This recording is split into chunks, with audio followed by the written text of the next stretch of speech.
Balita mga tol, kani-kanila lang. Yung Miami Heat, ang lakas ng bulong-bulungan na gusto raw nilang i-trade tong si Andrew Wiggins. Sabi ng mga experts, parang di na raw swak si Wiggins sa sistema ng Heat. Kailangan daw nila ng mas maaasahang player para makatulong kina Tyler Hero at Bam Adebayo. Pero sa kabilang banda naman, yung Los Angeles Lakers, ang balita, gusto raw nilang makuha si Wiggins. Perfect daw to sa kanila kasi hindi na siya kailangan magbuhat ng score at may magandang depensa pa. Sabi ng mga may alam, murang-mura lang daw ang presyo ni Wiggins. Ang kaso, ayaw ng Lakers sa deal. Bakit? Dahil may kasamang Dalton Neck na tingin nila ay mataas ang value. Pero ngayon, lumabas na ang katotohanan. Mas mababa na pala ang value ni Nick kaya wala na raw interested sa kanya. Sa huli, baka makuha pa rin ng Lakers si Wiggins. Pero malamang, tataasan ng Heat ang presyo. Pero ganyan talaga ang laro, no? Bigayan ng presyo. Dito naman tayo sa ikalawang balita. Mabilis na chika naman. May lumabas na balita na irita raw ng Cleveland Cavaliers yung jersey number ni Stephen Curry. Pucha mga tol, di ba yan yung mortal na kaaway nila? Ano yun? Nakalimutan na nila yung 3 beses na talo nila sa NBA Finals? Sabi ko sa inyo mga idol, wala po ako nakita o narinig na opisyal na balita tungkol dito.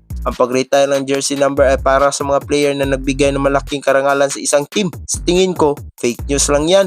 Walang chance na gagawin yan ng Cavs. Parang nilunok nila ang pride nila kung sakali. Kaya huwag kayo maniwala sa ganyan. Last kwento mga tol, si Ben Simmons naman ang bida. Nababalita raw na iiwan na niya ang kanyang agent na si Bernie Lee. Nagalit daw kasi si Bernie nang hindi tinanggap ni Ben ang alok ng Sixers. Ngayon, may mga bulong-bulungan na gusto raw ni Ben na bumalik sa Sixers pero sabi ng mga eksperto, parang nilunok niya na talaga ang pride niya kung babalik siya sa team na minsan niyang siniraan. Sa ngayon, parang mas gusto pa ni Ben na mag-retire na lang pero hindi pa ito sigurado. Mga katropa, yan ang mga mainit balita sa basketball. Mukhang marami pa tayong abangan at marami pang kwentuhan. Kaya kung may gusto kayong i-request na topic, huwag kayong mag-atubiling mag-comment sa baba.